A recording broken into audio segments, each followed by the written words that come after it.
नमो भगवते वासुदेवाय नमः। आप सभी का आपके अपने चैनल आध्यात्मिक सागर में हार्दिक स्वागत है। आज मैं आप सभी के समक्ष ज्येष्ठ मास के महात्म्य का अध्याय 5 प्रस्तुत करने जा रही हूँ। इससे पूर्व हमारे चैनल पर ज्येष्ठ मास महात्म्य के प्रथम 4 अध्याय अपलोड किए हुए हैं। आप उन्हें प्लेलिस्ट में जाकर सुन सकते हैं। अगर आपको वीडियो पसंद आए तो इसे लाइक करें, शेयर करें और नए हैं तो चैनल को सब्सक्राइब करें, जिससे हमारे आने वाली वीडियोस की नोटिफिकेशन आपको जल्द से जल्द मिले। तो आइए शुरू करते हैं ज्येष्ठ मास महात्म्य का अध्याय 5। इस अध्याय में रंभा व्रत वर्णन महात्म्य और तुलसी स्तोत्र का वर्णन है। ऋषि लोग स्कंद जी से बोले कि स्त्रियां सौभाग्य के लिए ज्येष्ठ मास में कौन सा व्रत करें और क्या दान करें, सो आप कृपा करके कहिए। स्कंद जी बोले कि किसी समय कैलाश पर्वत पर भगवान शिव जी सुख से बैठे थे।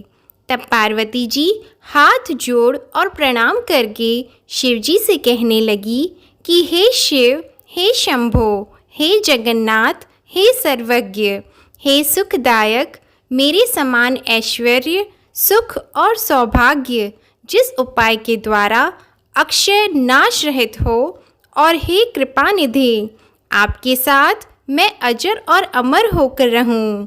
एक समय जब और तब से गर्वित होकर सावित्री ने अपने स्वामी का गृह त्यागा और समस्त लोगों को श्राप दिया। उस समय आपने सावित्री को मना नहीं किया और वह ब्रह्मा से कहने लगी कि हे निर्लज, कि तेरा जीवन निरर्थक है, तू प्राणों को त्याग दे। इस प्रकार सावित्री के वचनों को सुनकर ब्रह्मा जी का कोप के मारे लाल मुख हो गया और कहने लगे कि हे मृडे, तू पृथ्वी पर वृक्ष योनि में जाकर वास कर। जब देवताओं ने प्रार्थना की तो सावित्री ने उसका श्राप से उद्धार कर दिया। पार्वती जी कहने लगी कि हे कृपा सिंधु, यदि आप मेरे पर अनुग्रह करें तो उस उपाय को कहिए, क्योंकि स्वर्ग लोक में महेंद्र तथा प्रजापति का भी नाश कहाँ है। इतनी वार्ता सुनकर श्री शिवजी बोले कि हे वरानने, इस संसार में जितने भी दृश्यमान पदार्थ हैं उन सब का नाश होना निश्चित है। फिर भी तुम्हारी भक्ति के वशीभूत होकर मैं उपाय कहूँगा। हे भद्रे, ज्येष्ठ मास की शुक्ल पक्ष की तृतीया को स्नान कर नियम में तत्पर रहकर यत्नपूर्वक श्रेष्ठ रंभा व्रत को करना चाहिए। पार्वती जी कहने लगी कि हे प्रभु, यह रंभा व्रत कौन सा है और रंभा व्रत कैसे किया जाता है। शिव जी कहने लगे कि हे वरानने, जब ब्रह्मा जी के श्राप से सावित्री वृक्ष हो गई, तब यह रंभा केदली और कर्पूर जननी नाम से प्रसिद्ध हुई। तब क्रोध से संतप्त होकर सावित्री अपने पिता के आदेश से ज्येष्ठ मास में स्नान दान आदि 5 वर्ष तक करने लगी। तब ब्रह्मा जी प्रसन्न हो गए और उसको ज्येष्ठ शुक्ल तृतीया को सावित्री के सामने प्रकट होकर ब्रह्मा जी ने उसे पृथ्वी के बहुत से दुर्लभ वरदान दिए। तुम उन्हें सुनो।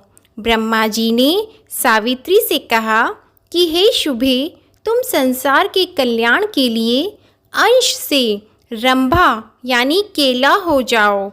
जो ज्येष्ठ मास में तुम्हारी ज्येष्ठ पूजन करेगा, उनका सौभाग्य, सुख और संपदा अक्षय नाश रहित होगा।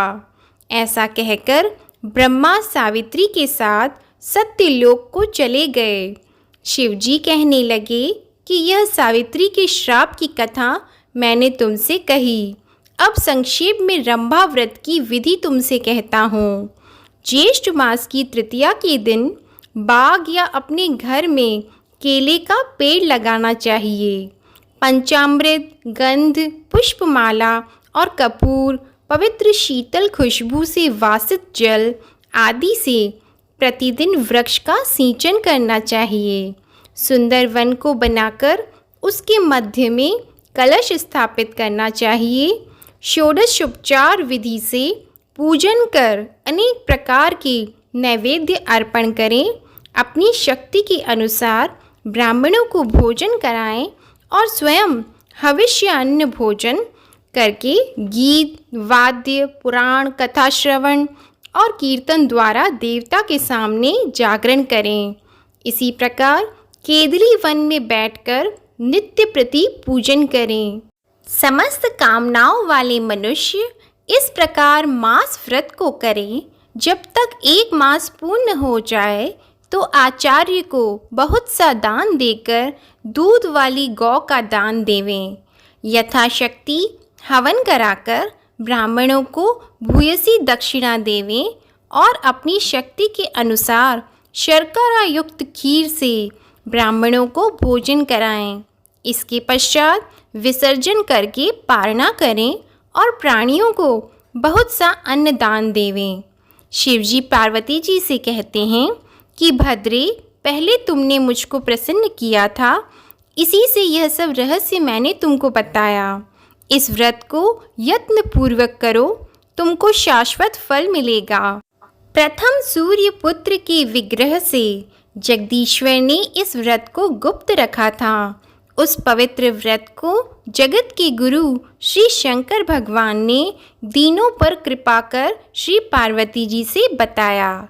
इस प्रकार पार्वती जी बहुत प्रसन्न हुई और शिव शंकर का पूजन किया। इसके पश्चात तुलसी स्तोत्र वर्णन का प्रारंभ।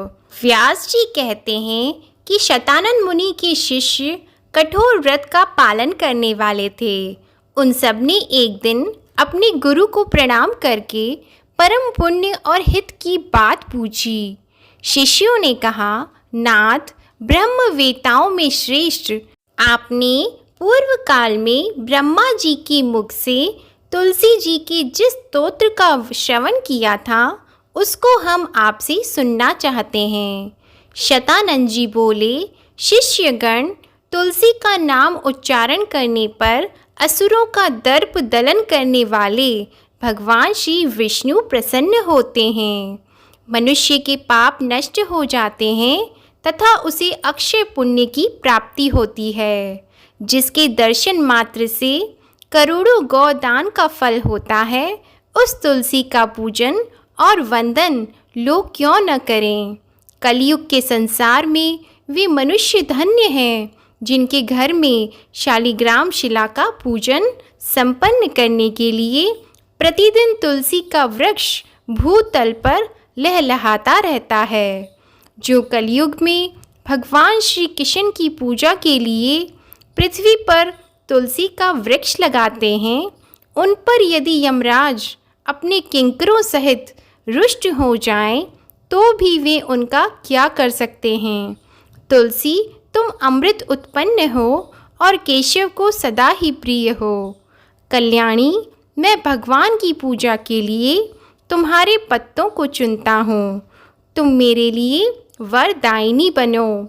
तुम्हारे श्री अंगों से उत्पन्न होने वाले पत्रों और मंजरियों द्वारा मैं सदा ही जिस प्रकार श्री हरि का पूजन कर सकूं, वैसा उपाय करो। पवित्रांगी तुलसी, तुम कली मल का नाश करने वाली हो। इस भाव के मंत्रों से जो तुलसी दलों को चुनकर उनसे भगवान वासुदेव का पूजन करता है, उसकी पूजा का करोड़ों गुना फल होता है। देवेश्वरी, बड़े बड़े देवता भी तुम्हारे प्रभाव का गायन करते हैं। मुनि, सिद्ध, गंधर्व, पाताल निवासी, साक्षात नागराज, शेष तथा संपूर्ण देवता भी तुम्हारे प्रभाव को नहीं जानते। केवल भगवान श्री विष्णु ही तुम्हारी महिमा को पूर्ण रूप से जानते हैं। जिस समय क्षीर समुद्र के मंथन का उद्योग प्रारंभ हुआ था, उस समय श्री विष्णु के आनंदांश से तुम्हारा प्रादुर्भाव हुआ था। पूर्व काल में श्री हरि ने तुम्हें अपने मस्तक पर धारण किया था। देवी, उस समय श्री विष्णु के शरीर का संपर्क पाकर तुम परम पवित्र हो गई थी। तुलसी, मैं तुम्हें प्रणाम करता हूँ। तुम्हारे श्री अंग से उत्पन्न पत्रों द्वारा जिस प्रकार श्री हरि की पूजा कर सकूं, ऐसी कृपा करो जिससे मैं निर्विघ्नता पूर्वक परम गति को प्राप्त हूँ। साक्षात श्री कृष्ण ने तुम्हें गोमती तट पर लगाया और बढ़ाया था। वृंदावन में विचरते समय संपूर्ण जगत और गोपियों के हित के लिए तुलसी का सेवन किया। जगत प्रिया तुलसी पूर्व काल में वशिष्ठ जी के कथन अनुसार श्री रामचंद्र जी ने भी राक्षसों का वध करने के उद्देश्य से सरयू के तट पर तुम्हें लगाया था। तुलसी देवी, मैं तुम्हें प्रणाम करता हूँ। श्री रामचंद्र जी से वियोग हो जाने पर अशोक वाटिका में रहते हुए जनक किशोरी सीता ने तुम्हारा ही ध्यान किया था, जिससे उन्हें पुनः अपने प्रियतम का समागम प्राप्त हुआ। पूर्व काल में हिमालय पर्वत पर भगवान शंकर की प्राप्ति के लिए पार्वती देवी ने तुम्हें लगाया और अपनी अभीष्ट सिद्धि के लिए तुम्हारा सेवन किया था। तुलसी देवी, मैं तुम्हें नमस्कार करता हूँ। संपूर्ण देवांगनाओं और किन्नरों ने भी दुख स्वप्न का नाश करने के लिए नंदनवन में तुम्हारा सेवन किया था। देवी, तुम्हें मेरा नमस्कार है। धर्मारण्य गया में साक्षात पितरों ने तुलसी का सेवन किया था। दंडकारण्य में भगवान श्री रामचंद्र जी ने अपने हित साधन की इच्छा से परम पवित्र तुलसी का वृक्ष लगाया तथा लक्ष्मण और सीता ने भी बड़ी भक्ति के साथ उसे पोसा था। जिस प्रकार शास्त्रों में गंगा जी को त्रिभुवन व्यापिनी कहा गया है, उसी प्रकार तुलसी देवी भी संपूर्ण चराचर जगत में दृष्टिगोचर होती हैं। तुलसी का ग्रहण करके मनुष्य पातकों से मुक्त हो जाता है। और तो और मुनीश्वरों, तुलसी के सेवन से ब्रह्म हत्या भी दूर हो जाती है। तुलसी के पत्ते से टपकता हुआ जल जो अपने सिर पर धारण करता है, उसे गंगा स्नान और 10 गोदान का फल प्राप्त होता है। देवी, मुझ पर प्रसन्न हो। देवेश्वरी, हरि प्रिय, मुझ पर प्रसन्न हो जाओ। क्षीर सागर के मंथन से प्रकट हुई तुलसी देवी, मैं तुम्हें प्रणाम करता हूँ। द्वादशी की रात्रि में जागरण करके जो इस तुलसी स्तोत्र का पाठ करता है, भगवान श्री विष्णु उसके 32 अपराध क्षमा करते हैं। बाल्यावस्था, कुमार अवस्था, जवानी और बुढ़ापे में जितने पाप किए होते हैं, वे सब तुलसी स्तोत्र के पाठ से नष्ट हो जाते हैं।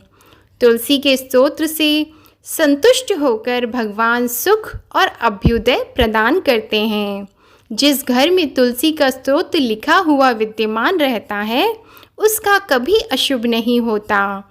उसका सब कुछ मंगलमय होता है, किंचित भी अमंगल नहीं होता। उसके लिए सदा सुकाल रहता है।